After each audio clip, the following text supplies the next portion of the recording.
Some stadiums feel like home the moment you step in. The noise, the tight stands, the smell of history in the air. You just know, this is football. But then, there are stadiums that, well, don't sit right. You walk in and something feels off. Too quiet, too clean. Almost like the soul got left behind. Over the years, the Premier League has seen stadiums that sparked excitement, but also chaos. Moves that promised the future, but ended up splitting fan bases in half.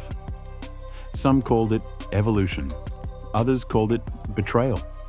Because these weren't just new seats and fresh paint, these were identity shifts. Clubs tearing down decades of tradition to chase modern glory. And fans, they were left torn between loyalty and frustration. It's not just concrete and steel, it's an emotion. And when that gets messed with, you feel it in every matchday chant, every half-empty stand, every awkward silence. In this video, we're going to explore the top 3 most controversial stadiums in Premier League history. The ones that changed more than just the postcode. Let's get into it. 3. Goodison Park, Everton. The stadium that refuses to die. Everton's stadium isn't just old school, it's ancient, it's creaking, and fans are split. Let's be real. Goodison Park is a time capsule. Opened in 1892, it's one of England's oldest stadiums. The wooden seats, tight corridors, pillars blocking your view. It's like watching football in the 1970s. Some fans love that, others, not so much. Goodison isn't just old, it's classic. It's where Dixie Dean scored 60 goals in a season, where Everton lifted titles. It's tight, raw, full of heart. When it's rocking, few stadiums match that energy. But here's the flip side. Goodison is falling apart. Leaking roofs, toilets that barely function, corridors so cramped it feels like a fire drill. Some seats have worse views than your mate's TV. It's not just outdated, it's failing. In fact, in 2021, Goodison was ranked among the 10 worst grounds in the Premier League for fan experience, with a fan satisfaction rating of just 45%. Now comes the shift. Bramley Moor Dock, a sleek 52,000-seater waterfront stadium. New facilities, new image. The club says it's the future, and on paper, it ticks all the boxes. It's about keeping up with the Premier League's financial arms race, with the new stadium expected to generate an estimated £100 million annually in matchday revenue. But not everyone's buying it.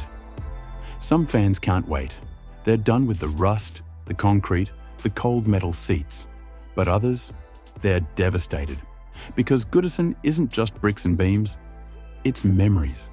The Derby Day chaos. Your first match with your dad. The chants from Gladys Street that shake the air. You don't just walk away from that. Social media turned into a war zone when the stadium plans were revealed. One side shouting, "Finally!" The other pleading, "Don't let it go." The divide is emotional, but also deeper. Some fans fear the new stadium is built more for corporate guests and tourists than for the working-class core that defines Everton. Even the media seemed conflicted. Local outlets called it the end of an era. Others wondered if a new stadium could really solve Everton's problems, especially with the club's financial chaos, delays, cost overruns, and no guarantee that the team on the pitch will match the upgrade of it. In fact, Everton's stadium project has already faced delays, with completion now expected in 2028. Some estimates show the cost could exceed £500 million, a significant jump from the initial budget.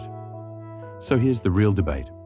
Is Everton trading history for progress, or just swapping one set of problems for another?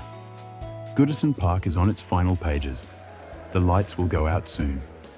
And while a new stadium might shine brighter, for some, it'll never feel the same. Everton might be moving forward, but could be leaving their soul behind. And not everyone's ready for that.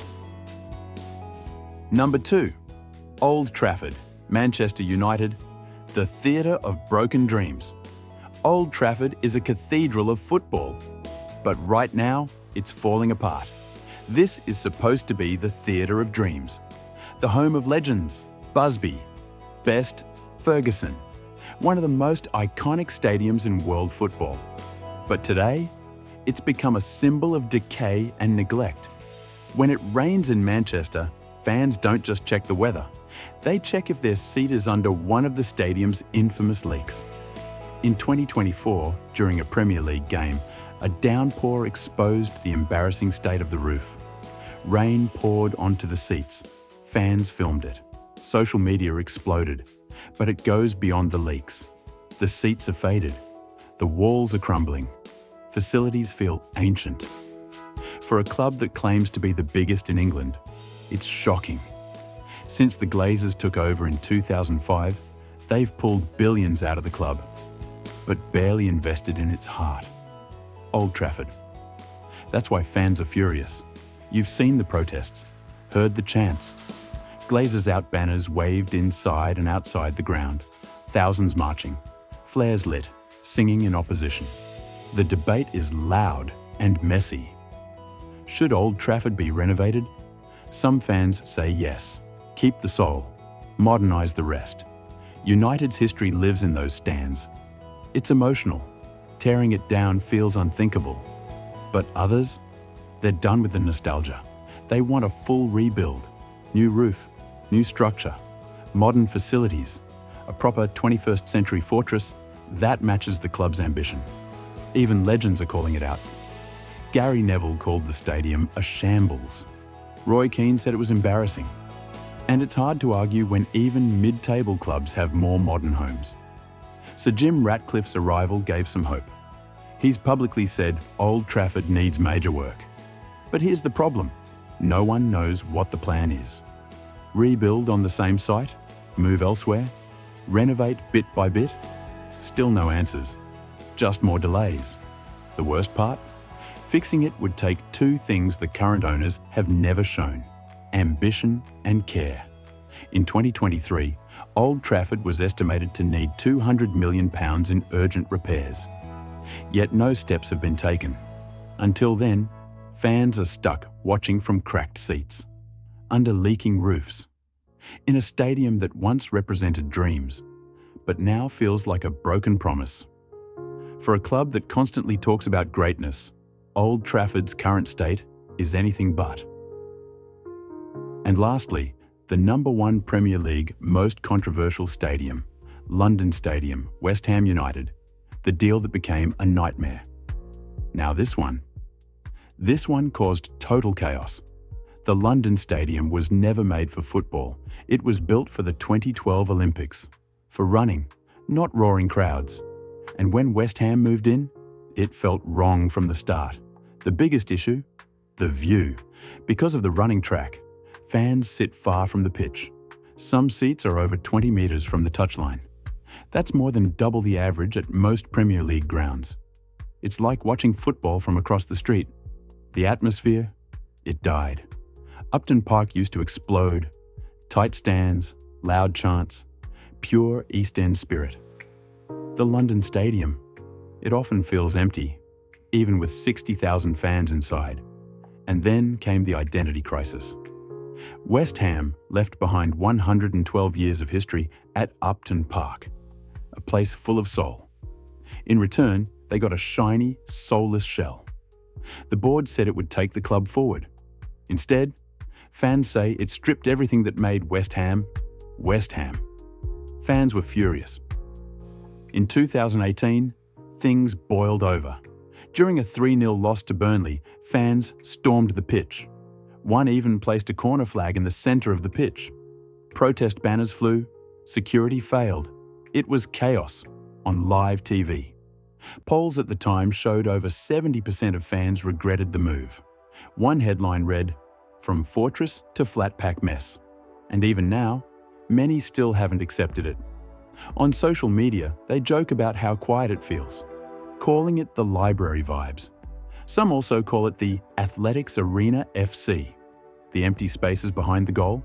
Still odd. The high seats? Still too far from the action. Even club legends have criticised it.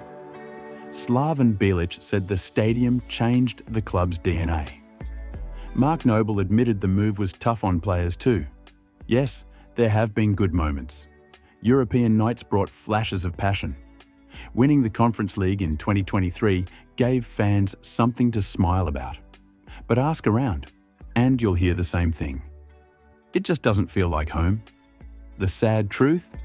It never will. For many, this stadium is a symbol of broken promises, of a club that traded its passion and history for money. Upton Park had soul. The London Stadium has empty space. So why is it the most controversial stadium in England? Because no other move caused this much outrage. No other stadium sparked this level of protest, pitch invasions, and fan regret. And no other ground left a fan base this divided, even 7 years later. The London Stadium might be big and modern, but for West Ham fans, it's a reminder of what they lost. And some wounds never heal. As the floodlights shine down on these iconic stadiums, they stand as more than just structures. They're battlegrounds of tradition versus progress. But the real question isn't about bricks and seats. It's about what we value most in football. Is it the history, the legacy, the feeling of standing in a place where legends were made? Or is it time to embrace the future? The shiny new stands, the modern comforts. Even if it means losing that raw, authentic atmosphere, it's clear there's no simple answer. Some fans love the old school charm, others crave something fresh and new. The debate rages on. And now, we want to hear your opinion. What do you think? Is it better to modernize? Or keep that sense of legacy alive, even when the roof leaks? Let us know in the comments below. If you enjoyed this video, make sure to like, share, and subscribe for more. The debate is just getting started, and we're here for all of it, because some things may crumble, but the conversation, that'll always stand strong.